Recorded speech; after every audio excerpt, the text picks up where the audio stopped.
자, 그럼 세상의 모든 절세 이번 주 주목해야 할 절세 뉴스 탑3로 문을 열어보겠습니다. 첫 번째 절세 뉴스입니다. 코로나19로 인한 경제 위기를 극복하기 위해 기업들의 세제 혜택을 주는 조세특례 제한법 개정안이 25일 국무회의를 통과했습니다. 이번 조특법 일부 개정 법률안은 중소기업과 관련된 세제 혜택을 연장하는 것을 골자로 하고 있어 중소기업의 소득세와 법인세를 감면하는 특별세 감면 적용 기한이 2022년 12월 31일까지로 2년 연장됩니다. 이 개정안이 시행되면 117만 개 중소기업의 세액이 연간 2조 원 정도 감면되는 효과가 있을 것으로 기대됩니다. 다음 뉴스입니다.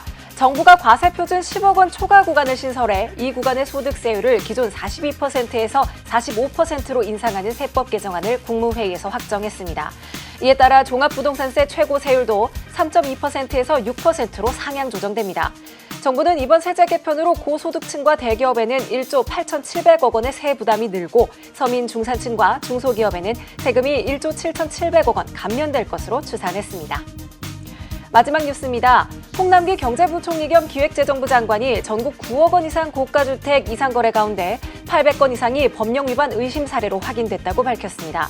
이 가운데 555건은 친족 등을 통해 편법으로 증여했거나 법인 사업자 대출을 주택 구매에 활용하는 등 법인 자금을 유용해 탈세를 한 것으로 파악됐으며 이 밖에 불법 명의신탁, 계약일 허위 신고 등도 적발됐습니다.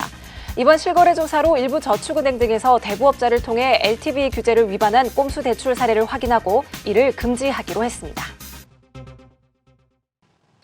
네, 정부가 종부세 최고 세율을 3.2%에서 6%로 올린 바가 있습니다. 지난해 주택부문 종부세 납세자는 51만 명 정도가 되는데요. 전체 인구 대비 1% 정도라고 합니다. 종부세 최고 세율을 적용받기 위해서는 과표 대상이 90억 원 이상, 실거래가로 따져보면 130억 원 이상이 되는 부동산을 소유하고 있는 셈인데요. 추산하기로는 약 200명 남짓된다고 합니다. 자, 들리는 말에 따르면 이 사람들 가운데 세금을 낼 바엔 차라리 증여를 하겠다라는 반응도 많다고 하는데요. 세무사님, 실제로도 그렇습니까?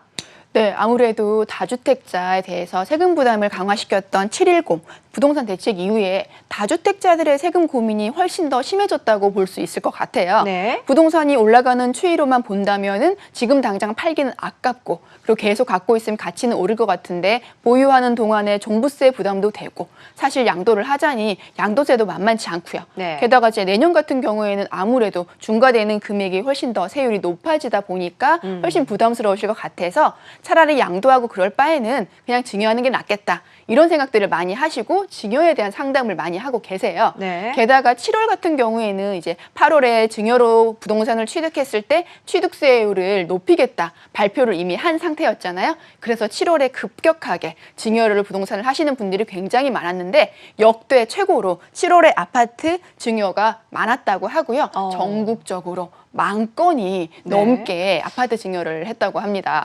네.